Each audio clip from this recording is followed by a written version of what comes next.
Why wait to see if you'll get something you like this Valentine's Day when you can go to BlueNile.com and find something you'll love? Whether you're looking to treat yourself to a little winter sparkle or show a galentine how much you appreciate them, Blue Nile offers a wide selection of high-quality designs, expert guidance, and free 30-day returns for the ultimate peace of mind. You can even design your own jewelry. Right now, save up to 50% at BlueNile.com. That's BlueNile.com.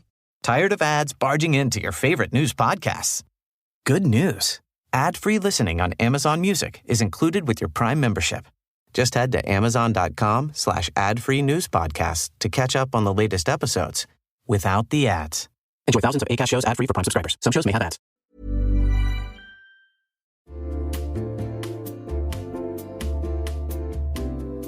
You'll know real when you get it. It'll say eBay Authenticity Guarantee, and you'll feel it. Maybe it's a head-turning handbag, a watch that says it all, jewelry that makes you look like the gem, sneakers and streetwear so fresh every step feels fly. When it comes to style and luxury, eBay gets it. They're making sure the things that you love are checked by experts. Not just any experts, specialized experts. Real people who love this stuff. With real hands-on authentication experience. So when you see that shiny blue checkmark that says Authenticity Guarantee, shop with confidence. Every inch, stitch, sole, and logo is verified authentic through a detailed inspection. That's how you know that eBay's got your back. Because when you finally step into those sneakers, put on that watch, get your real gold glow up, swing that handbag over your shoulder, or step out in that streetwear, you'll realize that feeling is unlike any other. With eBay Authenticity Guarantee, you can trust that feeling of real is always in reach. Ensure your next purchase is the real deal. Visit ebay.com for terms.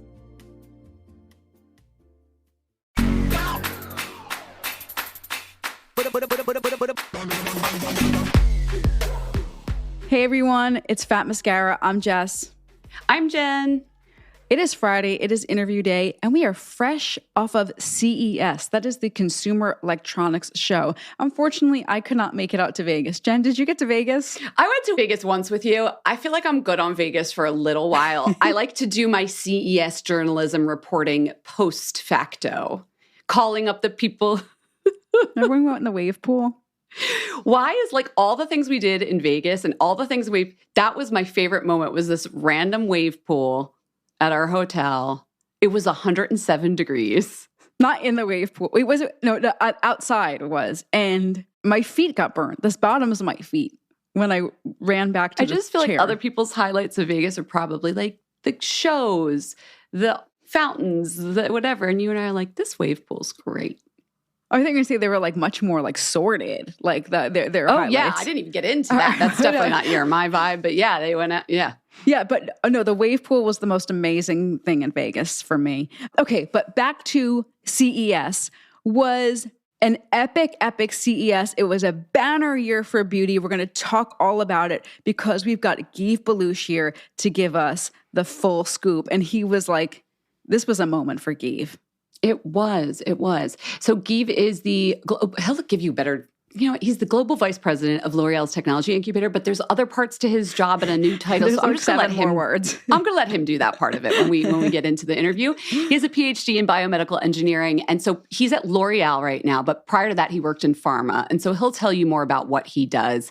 But the group that he works for at L'Oreal, they're responsible for things like the smart brush that Kerastase did. I think we talked about that. When Lancôme they still have customized foundation services, like the nugget of some of the technology and innovation that is in beauty products that you and I use every day comes from Guive's group at L'Oreal. So we're going to talk about that. We'll also talk about CES. We'll also get to know him a little bit better. So yeah, let's go to the virtual studio, shall we? Let's go.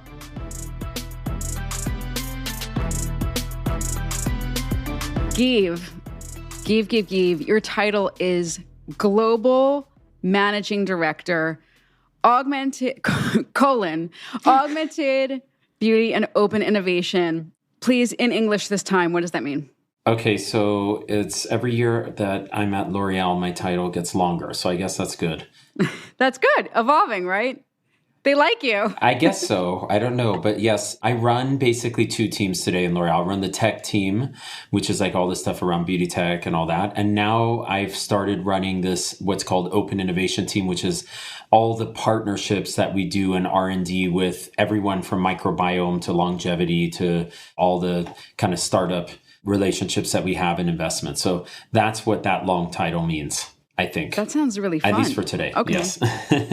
And then probably in 5 years, it might be something else. The more gray hair, the more on the title, I think. He'll have like an AI droid of himself by then to do the extra stuff. Yes, yeah, exactly. A Gen AI drone. What's the newest part of your title? Like, what's the thing that they just added on? They just added the open innovation because I think for a long time we were doing tech. And I mean, I started the tech team 13 years ago when beauty and tech had just started. And I built everything with outside.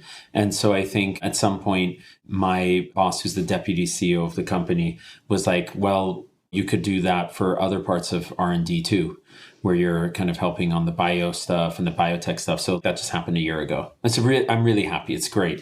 So just to give us like a very visual example, because this stuff does seem abstract, what's one of the first things that you're working on? Like almost like a caveman evolution, the swamp pond thing, and then the person walking up, right? Yeah. Jen's laughing at me, but you know what I'm talking about. You mean when I Jen. first started 17 years ago? So you're calling me a caveman. Okay. No. Your work. I'm just kidding. It's a joke. No, I am a caveman, actually. What's like one of your first things that you've done? And then what's one of the most recent things? And we'll get into the fun stuff you just debuted. Well, I mean, I've been at the group 17 years, but then I started the tech team 13 years ago. And so I think the first big launch we had was in 2014 when we launched Makeup Genius, which was the first augmented reality virtual makeup try-on on an app ever, and at least real time. And that was 2014. So that was 10 years ago. And then recently, just a week ago, we unveiled our new hairdryer called AirLight Pro. So 10 years later, we brought to the market a hardware device that hopefully is going to do as well as Makeup Genius did. Because since Makeup Genius, now I think something like 70% of the retailers in the world have some type of makeup virtual try-on. So it's been a while. Makeup Genius, I remember that event. I remember that unveiling after work. And Jen, I think you and I were there together. Trying on lipsticks. Like that was like virtually trying on lipsticks. Yes. Virtually trying on lipsticks. Was it at your offices? Yeah, we did something at our offices. It was the first time that I met you, I think. Yes, it was at the high floor. Exactly. We had done I think Carol Hamilton was there. Yeah, exactly. Yeah. That was a really cool, very splashy. You could tell that things were happening in the beauty space. So very cool. So you just mentioned the AirLight Pro. We're going to get to that nitty gritty in a bit, but that was debuted off of CES, which is the Consumer Electronics Show, right? So that's like for you, probably like the beauty Oscars, right? Yeah, for you. Beauty tech Oscars for sure. For me, you're right, because it's beauty. I get your point. For me, yes. It was, and I have to say this year was a really special year because we had, every year they do this opening keynote at the Consumer Electronics Show. It's like, believe it or not, it's like the 57th year of this show. And a lot of things were unveiled at that show, like the first VCR, the first Bluetooth, things like that. And every year they open it up, usually with a tech CEO like Samsung or LG. And this year, Nicolas Hieronymus, our CEO, opened up. It was the first time ever a beauty company opened CES. So it was really cool. It's like 200,000 people go there. It's like the biggest thing. It's like you said, it's like the Oscars for me. And so he did a 1 hour keynote, which was phenomenal. It was almost like just seeing 10 years of our work. So we were so proud to see him up there. So it was really cool. That's fantastic. Well, why do you think that this was your year? Like, why is beauty having such a moment at CES? Well, I think, when we started 10 years ago and we went to CES, there were like no beauty companies at all there. But beauty is a really dynamic industry where people are constantly wanting new innovation. The changes in society, like when you look at gender fluidity, gender neutrality, all the things that are happening induce more and more changes in quickly in how beauty evolves. There's this kind of essentiality of beauty that more and more we believe strongly about it, and more is coming into play. And tech has found its way to bring some delightful, magical experiences in beauty. Our consumers have an appetite to use tech. And so for that reason, I think what was cool is the fact that people see us as a real part of the tribe at CES. And I think it took 10 years of a lot of proving it, because the other companies have been around, like TV companies, for 50 years. They've had a while to showcase what it would be like to bring tech in their industry. For us, it's been 10 years. And I think it took a good 10 years to showcase that we're not just there to sprinkle a little bit, but that beauty can play a role in how technology. I never thought about that, like earning credibility in the tech space. Yeah, beauty's arrived. Yeah. You know what else has arrived? If I saw anything at CES this year as I was going through the news, especially with the beauty companies that presented, AI. Every other person was like, well, we have AI. Well, we have AI.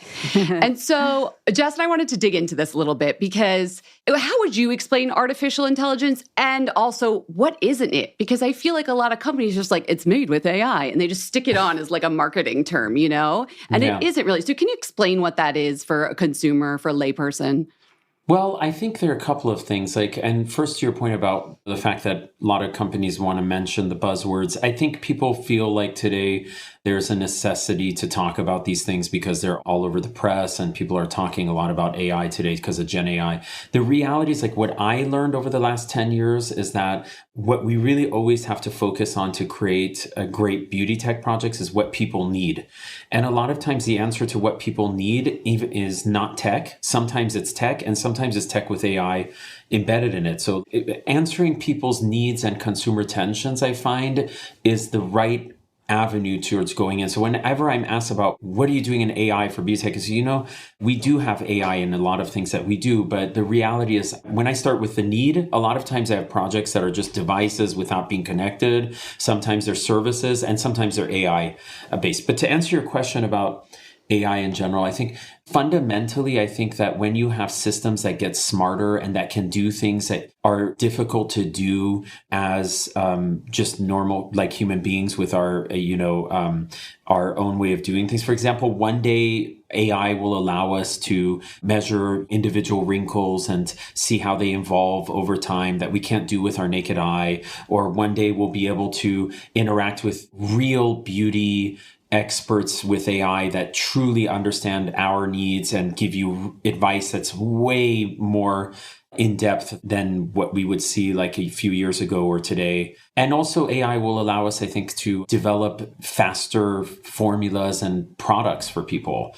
And I think this is the part we've really invested strongly in L'Oreal, is this idea that we have thousands of SKUs and we believe strongly in the company that innovation comes from the molecules, like how they actually work on the skin and hair. Mm-hmm. We believe very much in that tech aspect, not tech like for the CES, but tech chemistry and how they work. And I think developing these kinds of molecules take time.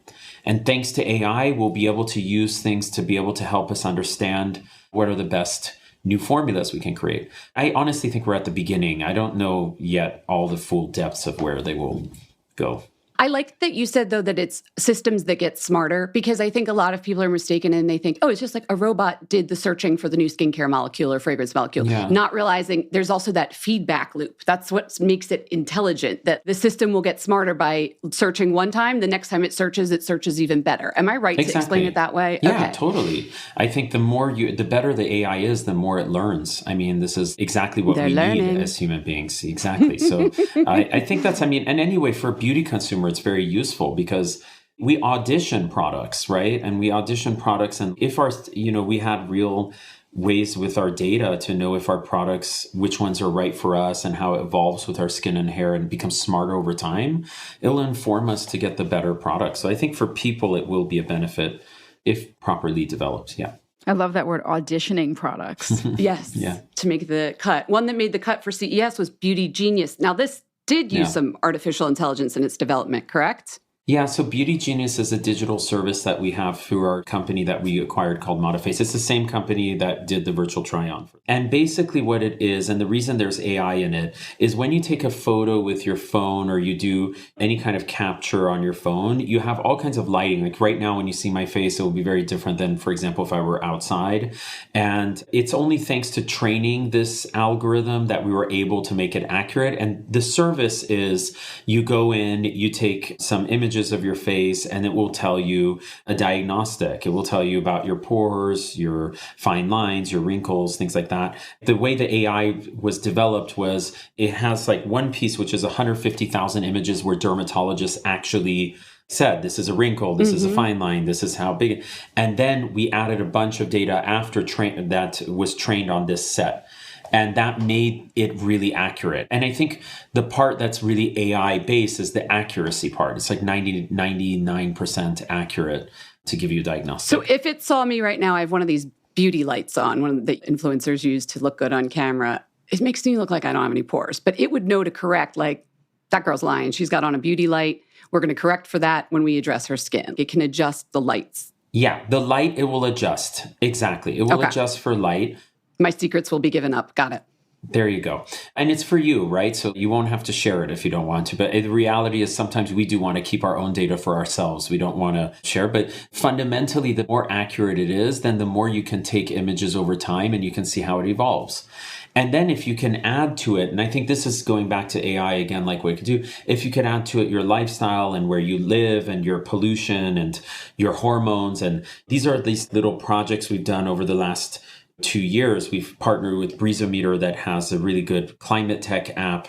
We have partnered with Clue that does hormone. It's a period tracking app that helps us understand hormones in skin. If you start to put that all together, you can inform people more, precisely about what exactly is happening with their skin and hair and how you can have the right products over time. That's so interesting. Wow. Yeah. All right, another innovation that we saw a lot about right after CES was the AirLight Pro. You mentioned that before. How is this different than other? Well, it's like a hairdryer, right? Yeah, I mean, it's a hairdryer.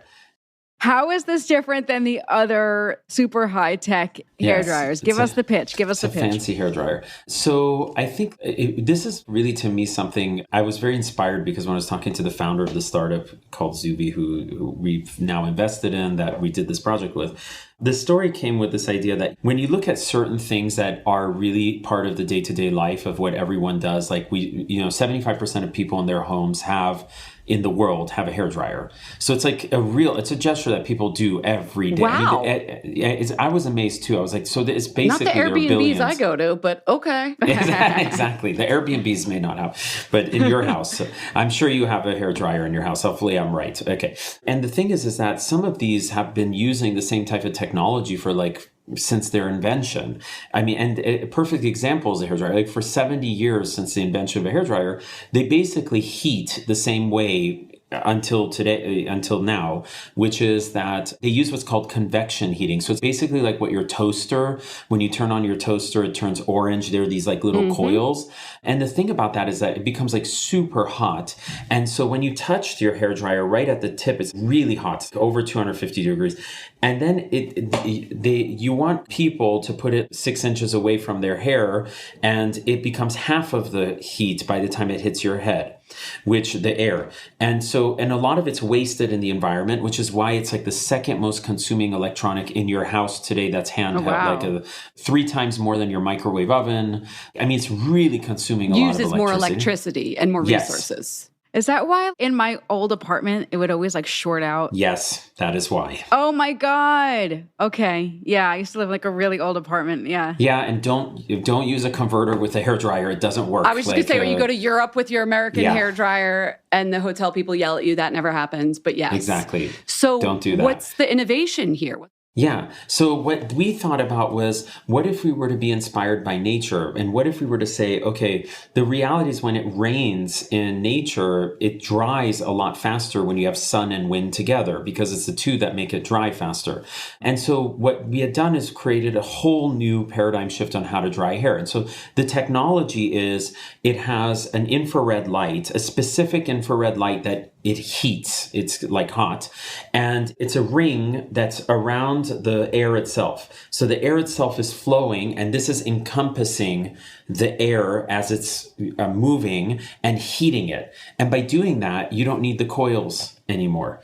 And so it does 2 things. It makes it less hot, but with the same level of efficacy, meaning actually even better, you dry your hair faster by 30%.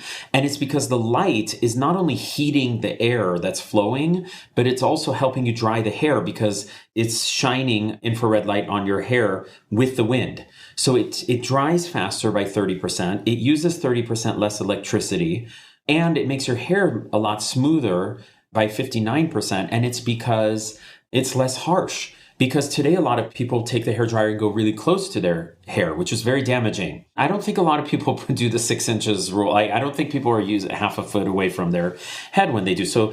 And for that reason, you're putting a lot of very high heat on your hair, which is much more damaging than using this technology. So we think it's a total breakthrough. I didn't even know light could dry hair. I never thought heat makes how come sense. Nobody did this before? Is it just they didn't think about it, or is it very difficult to do? I think it's more in the middle of that, where it's like the type of infrared light that can really heat this type of air used to be very expensive and not very miniaturizable, meaning that you couldn't make it small. And so until maybe 5-7 years ago. And then there is a part of it, which is that people didn't think about it. I mean, it's odd because I've been doing innovation for almost 20 years. And sometimes I look at things and I go, wow, it's so simple, and yet simple in the idea, and yet no one has thought about that. And it wasn't us, I say it humbly, because it wasn't us that thought of this idea. It was the startup that we worked with. So if it was us, I'd be a little bit more humble with the way I said. But the guy that created this, just really clever idea and inspired by nature. And he thought, and then he had the expertise to do it. They patented over 150 patents on it. So they also got to protect it well. So it's just one of those timing things, I think. Well, speaking of timing, when can we have it? When can we try it? So it's going to launch in May in European salons. So you're absolutely able to fly to France, Paris, maybe take a trip to Paris to go to the sun. I'm guessing we have European listeners. Yeah, they'll be happy. Exactly. I don't know if you do a hairdryer, get a hairdryer. So you probably want to wait, but in June it will go to direct to consumers in Europe. And then in September it will be in the US. So it's going to happen all this year. Do you know about what the retail price will be? Yeah, it's going to be around $399. So it's on the premium side. It's not the highest, but with the energy savings that you'll have on your electricity bill, if you're in Manhattan, you will make it up within 12 months. If you're in another country, it could be 18 months. That's how much we're paying to dry our hair and our electricity bill? I like that you've quantified it like that. Yeah, it's a lot. It's a lot of savings. You consume a lot of energy. I just think air conditioning and heat is what uses it all, but of course, tools. Wow. So air conditioner is the number one consuming electronic, and then it's your hairdryer. So if you think your air conditioner is, then your hairdryer is just as, it's right below. The more you know. Okay, speaking of hair, tomorrow, this is very la-di-da problems, but I'm very annoyed. I'm going to be spending 4 hours, to fro back, sitting in the chair at least, getting my color done, okay? Yeah. I've got to get my roots done. It's very annoying. I heard that you've got a color innovation on the way, an at-home color, right? It is, yeah. This one is one of those ones that we actually created in L'Oreal, and it didn't come from my team. We have an internal competition called Beauty Shakers, which is every employee gets to come up with an idea, and you can come up with anything, right? So you could come up, I could write something about the Outlook calendar invites. You could come up with any idea. Beauty Shakers, yeah, I like it's that. called Beauty Shakers. It's fun. And there was an idea 7 years ago from someone in marketing, which was, again, going back to, and this is where our discussion about AI and this idea of that, starting with tech is one thing, but starting with what people need is another. The hairdryer is 50 years. It's been doing the same thing. It's more damaging to hair than people like. They want it to dry faster. The hair color, we've had a lot of innovation in color chemistry where you have vibrant colors, less nasties, things like that. But we've been mixing it at home almost the same way for 50 years. It's there's a bowl with gloves and then this plastic comb and the little timer and a box that you open. And that hasn't really changed. And so the idea was, what if we were to create a little device that could do everything for you and all you do is brush? And by brushing, you don't have to do all that. So you also don't have to worry about the even application, because we'll take care of it through the device oscillating at the right level and depositing the chemistry there. And that came to this idea called Colorsonic, which is this device for hair color at home. I like what I'm hearing. Okay. I think I might brave it again. I had a couple of COVID flubs. Yeah, exactly. COVID, Yeah. COVID mishaps. Yeah, and actually you can watch it online, but Eva Longoria came on the stage with our CEO and our deputy CEO, because she went viral, I think, a few years ago during COVID doing the hair coloration at home. So she's the one that unveiled it. That's right. Yeah, at CES. Yeah. Yeah. You know what I'm really interested in? I want to talk about I love technology that helps us make a smaller environmental impact. Like with the hairdryer, you're using less power. But what are some of the ways that you see in general, even if you saw other places at CES, not from L'Oreal, that technology could be used to help us lower the environmental impact in the beauty industry with all of our packaging and power that our tools use? What are you excited about in that space? Well, it's something that, our team is really passionate about what we call green tech, which is like this idea that technology can play a role in sustainability. And the two examples we just talked about, like the hairdryer, of course, for us, we fundamentally want to build an amazing hairdryer because people should not suffer the consequences of sustainable technology development. And this is part of the reason why for so many years... They won't adopt it, yeah. Yeah, they won't adopt. It's been like 30 years since the electric car came out, but it's only recently that people are really driving it because they're great cars That's a good out point. there.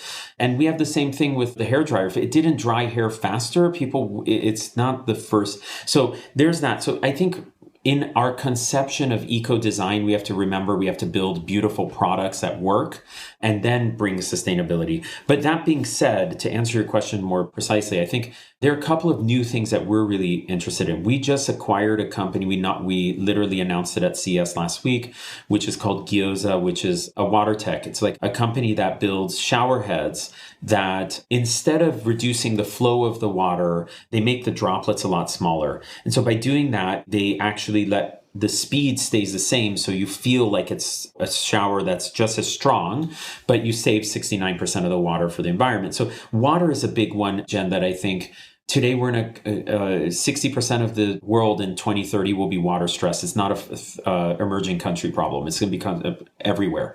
So that's somewhere where beauty can play a large role. And so I'm really proud that we acquired this water tech company. It's not exactly in the kind of thing that a beauty company would do. And this is why I love L'Oreal, because they take commitments really seriously. Then there's the packaging, like you said, where there's like lots of new regenerative packagings and ways to use. And you see that in conferences that are not just beauty and food, where people are trying to use a lot more sustainable and compostable technologies around packaging. Then there are things we're doing in the labs where we're trying to reduce water usage with our products, make it easier to rinse. That helps. And then I think there's also, this is an odd part, but this is something that we're working on too, which is our advertising digital footprint when it comes to sustainability, meaning when you send very high resolution images in your emails and things like that, there's an effect on the environment from that. And so we're working on some eco-tech around how to reduce our footprint even on digital. L'Oreal would have smaller server farms out in the desert because it's delivering messages and visuals. There you go. Or we'd make it more, you don't necessarily need like the level of file sizes that you have to give people the experience they have, and where you can reduce your footprint. I think people forget that that does also have an environmental impact because it feels like little magic elves send it. I don't think most people think about that. Yeah. I really don't. And especially like in a creative industry, it's the forefront what you're thinking about is the product and what image you're putting forth, not necessarily the magic elves. Yeah, the magic elves. Yeah. We have to think about all of it. Yeah. Yeah, that's really cool. Okay, so yeah, you've hinted that CES is about like, yes, you're putting out a product, but it's a lot of big picture thinking. It's a lot of possibility and inspiration. And it reminds me of auto shows, seeing like the car of the future. It's not necessarily about something practical that you're putting into production, but showing people what's possible and making like the industry dream. Can you share an example of something that L'Oreal has put out in the past that didn't necessarily hit the market and go gangbusters, but you feel made a real impression on the industry? Yeah, I think, it's funny because when I first started 10 years ago, I was so attracted to the tech part. So like I would go to conferences, I'd be like, AI or, and then as I got a lot more gray hair and I started to realize that the reality is we have to remember what people need, I stopped thinking about the tech piece. But I did think, and I started really like talking to my team. A lot of the people on my team have been with me since the start. So I've been very lucky. I think that we have like almost 10 people have been with me more than 10 years. And so we've seen this kind of evolution. And at some point we're really optimizing our projects now to build things that really will help people and business. But there are some special projects that we still want to do that may not be huge P&L drivers, but are important for our values. And so I give you two examples, and it goes to your question. One is our latest project called HAPTA. So Hapta is a collaboration we did with Alphabet, their health division called Verily. And it's basically, they have this incredible technology they acquired from UC Berkeley, which is like a spoon that using AI sensors will understand your movement and your tremors, and it will adjust. So the spoon part adjusts while you may have a hand or arm mobility issue from Parkinson's, from paraplegia, and this is 1 in 10 people in the world today that, if you remember, Selma Blair had this post where she couldn't apply her makeup because she had issues with MS and things. And I think these people they have the same spending power as the other 9 out of 10, and they have no access to be able to use their own hands to apply makeup, to do the basic things that they want in life. So we worked with them and we built an applicator.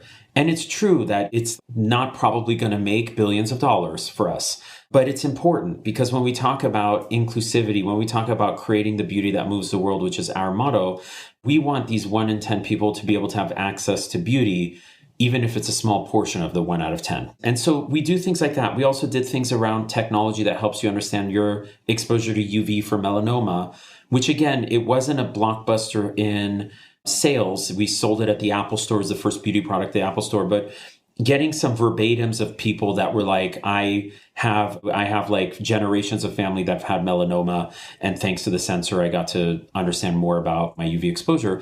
These kinds of projects, we do them and we make decisions on our team that, okay, we will do them even if they may not be the next $1 billion revenue stream.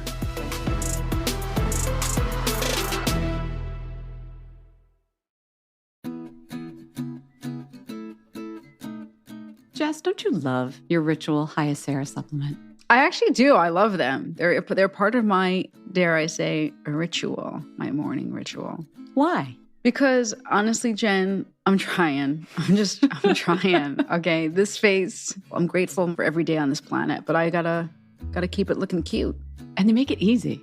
They make it very easy. The pills, I said this to you like a while ago, but I maintain they smell good and they look nice. They go down easily. They're good size. They're easy to incorporate into my ritual. And you know what? I've invested so much time and expense into my skincare routine. Let's scaffold it with something from the inside out. I think that's a smart way to do it. Hyacera is a once daily skin support supplement with 2 clinically proven ingredients. That's right, 2. Ceratique is proven to help reduce wrinkles and fine lines in 90 days. That's one of those ingredients. The other one is Hyvest, significantly improves skin luster and suppleness compared with a baseline after daily use. And this has been rigorously tested and validated by a third party for allergens, microbes, and heavy metals. Ritual also works with world-class certification bodies to validate their products. And it's everything that you want in a supplement. Non-GMO, vegan, very important, gluten-free, allergen-free, certified B Corp, and made traceable. What else do you want? Reduce wrinkles without compromising on clean science. Hyacera from Ritual is a skin supplement you can actually trust. Get 40% off your first month for a limited time at ritual.com/mascara. This offer is only available through January 31st. Start Ritual or add Hyacera to your subscription today. That's ritual.com/mascara for 40% off.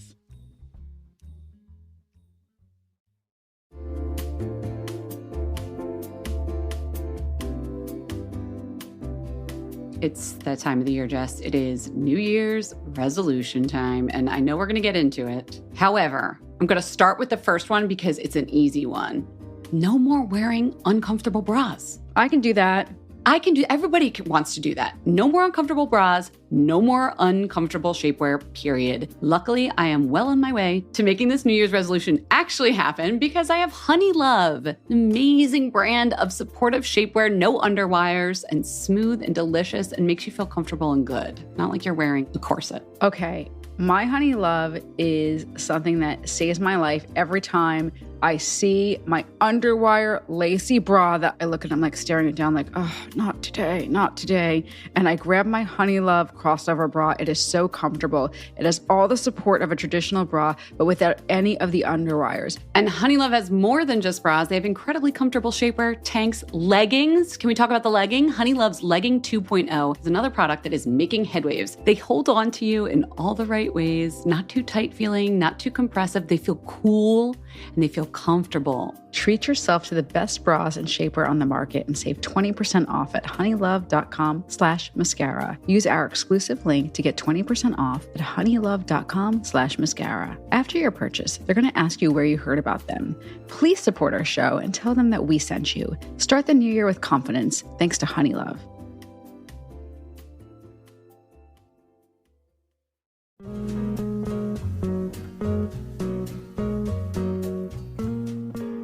If you want to achieve the hair of your dreams, you've got to be consistent with what you're doing. With Vegamore, you can stick to a routine and it's easier than ever. I think that's the case with all beauty things. And Vegamore makes it really easy. Their products are 100% cruelty-free, never formulated with potentially harmful chemicals like parabens or hormones. And consistency is really easy because they give you subscriptions. The product that I've been using, the Grow Hair Serum, this you put on daily, it helps with hair growth. I've noticed that in the shower, when I do that sort of comb through with my fingers, less hair comes out.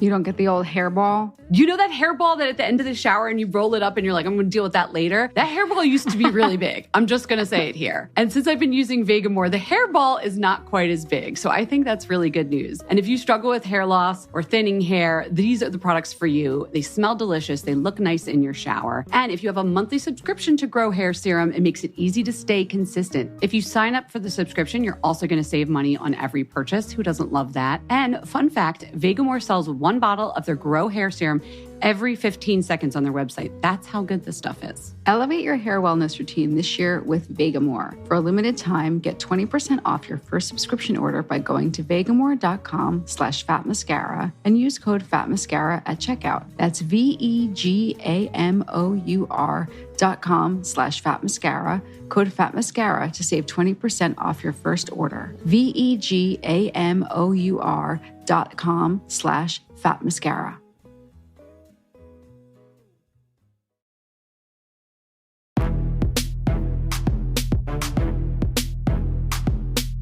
Well, you know what's funny? Maybe this is just where my head's thinking. You mentioned two of the projects that, just as a journalist, I feel like were covered more than some of the other projects that maybe were more commercially successful. We've talked about both of those on our podcast. Yeah. And I've seen them covered like in the press more than probably some of your other projects. So yeah, they've pushed L'Oreal's values forward, but I think I can't think of, and it's not like a slight to other beauty companies, like L'Oreal is this huge, massive company that you can't compare necessarily, but I don't know of other beauty companies who are able to do those kinds of things. So it almost feels like maybe a responsibility, or maybe like a privilege to be able to do those sort of things. Probably as both. A huge company. Yeah. I think you're right. I think it's both. I mean, I think you have to have really strong values, and that happens no matter what company you are. If you have strong values, you care. But then you need the resources, you need the backup from your CEO, you need the money, you need the time, you need to be able to balance the time, and not a lot of people. And the talent, the collaborations, sometimes maybe even, working with a startup, you need to have the right open innovation strategy, things like that maybe not everybody can do, doesn't have the time to do. So, but to your point, I think it's also a responsibility we can take for the entire industry. I would be more than happy to see more of these pop up, even if it's my competitor. Yeah. Because all of us have some, and I think this is why they're covered in the press a lot. All of us have someone in our life that have some kind of hand or arm mobility issue. Like, we can all think about somebody. Like, I have someone in my family who has rheumatoid arthritis. I had someone who had paraplegia, so like second degree from my family, but still. So when you capture that, people feel the emotion with it. Completely. Yeah. And I think it is probably inspiring to other large companies, large and small. Like, look what they're doing. We should also be speaking to this audience. We should also be raising awareness in this way. So yeah, I think it speaks to what you guys are doing as leaders, and it's very inspiring. And then let's talk about some of those bigger commercial successes. What has really driven some big sales for L'Oreal that's been a CES moment? Or that came out of your group? Yeah. Came out of my group. Well, I think, there are a couple of and it's odd because I get questions a lot of times from financial media, or some of the more outlets like that are really focused on finance and things like that, where they ask this question very directly. And I always say, well, there are a couple of ways to look at it. The first is indirect revenue, right? So like I mentioned to you, when we started Makeup Genius, that was 10 years ago. There were 20 million downloads, but it was seen as, it was still at the beginning. Now you have 70% of retailers around the world that use this technology and you convert more. So we have an ocean of choices today. So having diagnostics, having virtual try-ons to guide us, allow us to get to the better product. And if you have a really good virtual try-on, a good diagnostic, people will trust your brand and it will convert more. So we have seen, and to be more concrete about that, we have a little diagnostic device at the point of sale that's called Skin Screen that's launched by 6-7 of our brands. And you go and you take an image of your face. We find that with that technology, we can almost go 10x higher when it comes to conversion rates. So it's incredible. I mean, it's indirect. It's not able to measure, but... Wait, showing us how many wrinkles we have and then we add to cart? Is that what is? I'm just putting crayon here. When you go to the store, because it's in the store. Yeah. It's in lost. the store. Okay. Yeah, it's in the store. So, but you're lost, right? You're not lost, but you want to know what's the right thing and you want proof. You don't leave frustrated. You got some help, so you left with what you came in for. I get it. Like, show me what I have underneath my skin. Like, show me so that I know I'm using the right thing, right? Got it. Then there is direct sales, like we were discussing. So if you look at the hairdryer, for example, it's a $10 billion market. It's growing super fast. And like I said, 3 out of 4 people have it in their homes. So I think the chance that we hope, if people are delighted as much as we are with the hairdryer, the Airlight Pro, that this could be a big business for the company eventually. And we've done other ones like our Steam Pod, which is a hair straightener that we do that does very well, and a skin device we just launched in China that is with Lancome. So yeah, I think it's becoming, and maybe is already becoming, a force to reckon with even for business value. Guive, as you've been talking, I've been thinking, this man needs to run for office. You're very good at hope and innovation and spinning things positively. Thank you. Right? So take off your little politician hat. I have a question. In the beauty industry, no, you don't have to be negative, but I'm thinking about, sometimes the beauty industry gets really excited about things and it's it's too soon. We weren't ready for it yet. Sure. Or like I saw at CES, it wasn't a L'Oreal product. They demoed their little manicure thing and it didn't work. And like, I was I know what you're talking about. Yeah. Yeah. I felt so badly for them. But like, what has happened in the last decade that you were like, this is too soon. We're not ready. Is there any technology innovations that you've thought of that you were like, give us another 15 and then it might work? Yes, there are. First of all, thanks for telling me I'm optimistic. What was it that somebody said once? Like, if you're half optimistic and half anxious, then you're a good innovator. Oh, okay. So that's your personality. There you go. Okay. Yeah. I'm just not showing on a podcast my anxiety part, but don't worry, it's there. No, I feel like your eyes are giving it. Now I'm seeing the other side of Guive. Exactly. Let's turn on the negative. I don't need to turn on the anxiety. No, not kidding. at all. It's okay. It's very easy. I can just think about all the things that we're doing today that are challenges. No, I think there are a couple of things that I really believe need time. One is connected mirrors. Like, we've been talking about connected mirrors for a long time, and this idea that... What's a connected mirror? Like you have in your bathroom this mirror that you put above your sink and it tells you information about your beauty. And there were times where we saw a lot of these concept cars. We seriously considered this area. So I'm not to say that people make, to poo-poo on others. But the reality is, it's just like people have not adopted these kinds of connected mirrors in their house. And I think that's the thing, is like, we have to remember what people have adopted. Wait, is this like a mirror that's like, your skin is drier today? Yeah, like exactly. That kind of thing? Yeah. Like, you would go in front of your sink every morning and it would say, and there were like, a lot of times you'd go to electronic shows, and not only in beauty, they would show you like, you could see all this stuff but today, the only time I've ever seen a real mirror in my life connected is in the hotel rooms that are expensive, that have like a TV inside, which, by the way, I don't think I've ever looked at. So I think that's just not there yet, I don't think. I don't know if I want my mirror an to give me that place in your information. home. That's another thing. Do you want it? Maybe that's a reason why it hasn't been adopted. And then there are other things, like one day having electronic makeup where you have second skin like makeup, or you have like the Hunger Games where you like look really, really futuristic, or things that we dream about, maybe that it's just, or robots that will do things like cut your hair, or the Judy Jetson machine, the makeup applicator. Yeah. But again, I think if you fall into that trap, it's because you've thought about the tech. and not about what people need. Because like you just said, Jessica, you're like, I don't even know if I want that in my bathroom. So like, we need to think about what people need. And that's when we don't fall in the traps of over-engineering a problem. Like the hair color tool that we have, it's not connected. It has no AI. It just helps you mix the color and apply the product, and may be more beneficial than a connected mirror. Were you a gadget kid? Were you like the kind of kid that needed the Game Boy the day it came out? Yes. So like I was a real nerd when I was growing up. I was not the cool person in school at all. And my mom would always tell me nerd is fashion. So you can imagine how nerdy I was, because she was trying to like make me survive, I guess. But she told you when you were little that nerd is fashion. Yeah, nerd is like, it's in like fashion right now. I was like, really? That's cool. It doesn't feel like it, but okay. Where did you grow up? I grew up in Berkeley, which is a city next to San Francisco. Yeah. You were primed for this space. Yeah. Yeah. That's cool. That probably was a little fashionable, right? I don't know. I don't know. But maybe for 10%, maybe for the nerds, it was fashionable. Okay. But I don't know. But I mean, in the Bay Area, you have a lot of diversity. So it's easier, I think, if you have that. But yeah, and I was always into tech and gadgets. I mean, I ended up getting a PhD in biology. I never even went into tech, but I love the new stuff.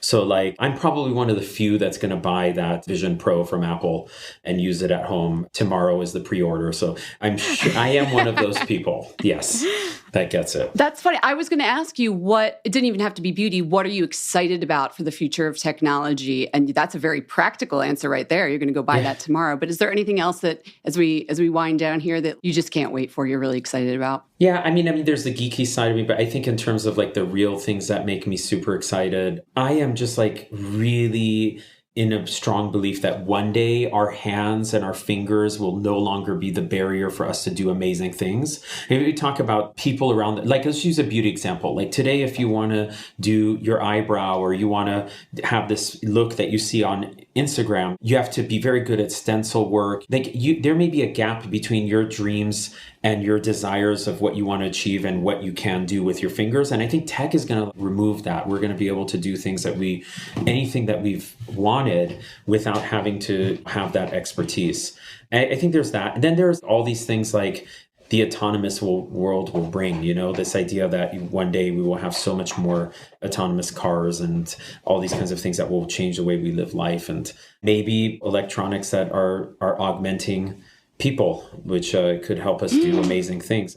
And this excites you?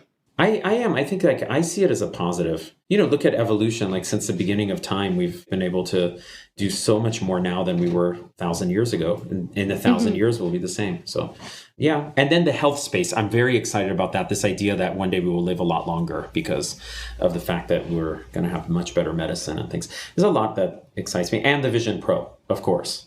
So I want to watch my movies on my Apple Vision Pro, but yes. Before we do our Fat Mascara 5 with you, I've been looking at your hair this whole time and loving it. First, do you use a blow dryer? Are you going to be a customer of this new dryer? I swear to you, I do, but only since I got the blow dryer. And it's because I have a rule in my team, which is that when we develop products, we have to use them. I've used the lipstick that we've had in our Perso. I've gone out with it, but I've used it so I could see how it works because this belief that you have to try. But after I started using it, I realized, especially when my hair gets long, my hair grows really quickly. So like when it gets longer, it does help a lot to have that. So yes, I am a user of the hair dryer. To shape the style. So what products do you use every day? Like, okay, you're going to use the new dryer. What is locking in that style? I need to know. Okay, first of all, this is all genetics and it's all gray hair. So I'm not sure it's style exactly, but it's what I have. And I have a Kerastase styling product that I use. That's a clay that just whoosh, it brings it up really fast. And I have a great hairstylist in Paris who just like is his name is Hovig. He's this like incredible hairstylist. He's so like, it's like he's an artist, it's like when he does. So I'm like lucky to have him. So all I do is wake up and just take a shower. Do the Kerastase pomade. Put it up. Yeah. Blow it into shape. There you go. What other products? Any skincare you use every day? Cologne? Oh yeah, I'm a user. I'm a beauty user, I can tell you for That's sure. what we want to know. He's a Share user with and the an fam. abuser of skincare. I love Margiela cologne. And I love Margiela fashion too. So like it's one of my favorite. So I was so happy when we acquired Margiela. I love Aesop products and we just acquired Aesop. So for their shampoos and their body washes. And then for my skincare, I'm an avid fan of SkinCeuticals. It's our brand that's a dermatological You're just brand. giving brands. I need specifics. Which Margiela? Are we doing Jazz Club? I like Jazz Club. I do. I like especially the candle, but even the cologne. I like Retinol at night, sunscreen in the morning. SkinCeuticals. From to retinol. SkinCeuticals. Retinol at night, and then I use the antioxidant with Proxylane on for under eye with also SkinCeuticals. Oh, that's like the newest antioxidant serum. Okay. Yeah. And then the Aesop one, it's just one. They have one body wash that's the one shampoo that I really like. It's called like the shampoo, I think, is something like that. It's a very general name. And I like that a lot too. But I mean, I love our products. Otherwise, I wouldn't be 20 years. It's a little rundown. Well, you have a lot to choose from in the L'Oreal stable, so it's understandable. Me too. Yes. Jess, do you want to do the FM5 with Guive? We're going to hit him with the FM5 and then we're going to wrap up. Okay. So what was the first grooming product you ever fell in love with? Oh, wow. First grooming product I ever fell in love with. Before I joined the group, I really liked Jojo. How do you call it? Jojo? J-O-J-O? Jojoba. Thank you. There's a Jojoba shampoo that I loved so much. So that was a product that I used. I forgot the name. It was a small French company. Very Berkeley. Okay. Yeah, I don't know. It just like smelled very good. I guess that's the first product I remember that I was just and cologne, obviously. I fell in love at some point at the. Were you like a Drakkar Noir guy? Tell us. I liked Aqua di Gio back in the day. It's like, and you That's know what? cool. It's still a great seller. And yes, we do own it, but I did like it even before I joined L'Oreal. It's a classic. It's a solid Yeah, fragrance. it's classic. I don't know. Now I like Margiela and maybe a few others, but yeah, I liked it then. Okay. What is your most used app? What do I use the most? Probably Instagram outside of work stuff. I mean, my most used app is my text message and my Outlook probably. Right. I was going to leave those out of it, but yeah. I was looking for something like a little surprising, like, I don't know, like a Guive's productivity app or like Can I some tell weird you, I'm tech a lot app. more boring than you think I am. I'm just like, thank you for the this is credits. so disappointing. But, like, already... He's just like us. Yeah, I know. I'm not like, I didn't create an app or anything. I'm not one of those people. Yeah. He's just a user of technology. Yes. He's not. But I think I'm like really an image person. So I like Instagram because I like to watch images and pictures all the time. But yeah. I get you. Okay. What is the innovation that you just thank God for daily? Like, what is the piece of technology that you're like, I am inspired by this? And it doesn't have to be a beauty thing. I'll give you mine. Okay, what's yours? Maybe this is just a weird thing that I do. Maybe I'm actually the tech head. Every day when I like throw in a wash, I'm like, thank God for my washer dryer. What did they do before this? Okay. Is it just me? Genius answer, Jess. Am I like a 1950s housewife? I literally waltz around the house and I'm like, the dishwasher. I'm Thank with you. God. I never thought of that, to be honest. So it's not that it's weird? just you, but it is true that sometimes you think about, can I tell you that this is a really geeky answer, but I'll tell you. Now that I have my electric car, the Tesla, you know, when we moved from horses to cars, I feel like when I go back to a regular car, I'm like, oh my God, I have to have a key. I need to remember where my car is. I have to go to a gas station, like all these things that like feel like the past. And I thank God every day for my car. I think that's my recent one. It's not a geeky answer. That's the answer that I was asking for an answer. And fine. that's a very real good. answer. I think I gave you a pretty geeky answer. But you helped me get the answer because you told the story of the... Because I did outed myself as... What do I think of every day that I think thank God for the new one? No, I thank God about technology literally like every day. Okay, what is a bad habit of yours? I multitask too much. And I'm learning... My wife is teaching me how to do that less.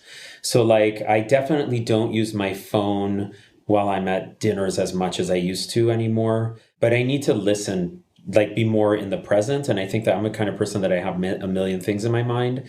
And I have to say, living in France has helped me on that too. They're like a lot more centered in the now in Europe than they are in the US, I feel. So that's helped me, but it's still a habit that I have that's bad. So like if you see me and I'll just like, oops, I got something, you know, you'll let me know.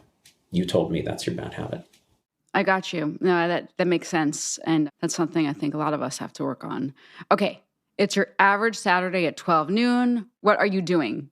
What do I do at 12 noon on Saturday? I told you I'm not as fun as you think I would be. Nobody's answers are fun. Really? They're always Okay, very that makes me feel disappointing better. answers. Yeah. Exactly. Like, I'm water skiing. No, I don't. No, once in a while, someone will have like a fabulous answer. But most people that's why this question's interesting. What is this? Yeah, it's true. Give us your mundane answering. I wish any one of my friends would answer this. It would be a lot more interesting than me.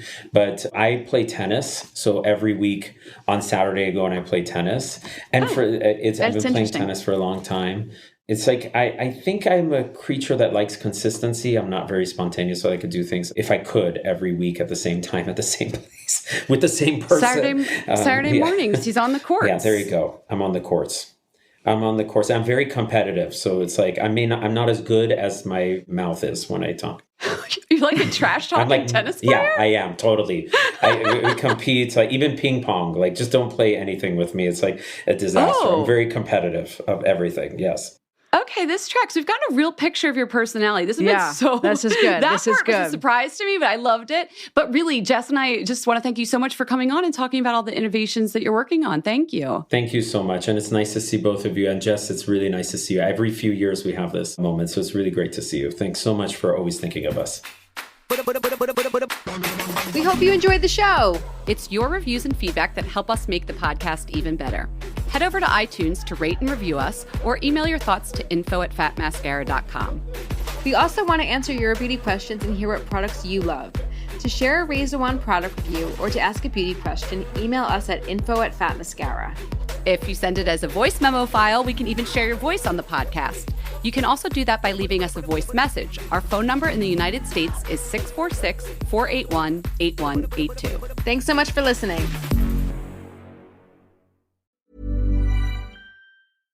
Tired of ads barging into your favorite news podcasts? Good news. Ad-free listening on Amazon Music is included with your Prime membership. Just head to amazon.com/ad-free news podcasts to catch up on the latest episodes without the ads. Enjoy thousands of Acast shows ad-free for Prime subscribers. Some shows may have ads.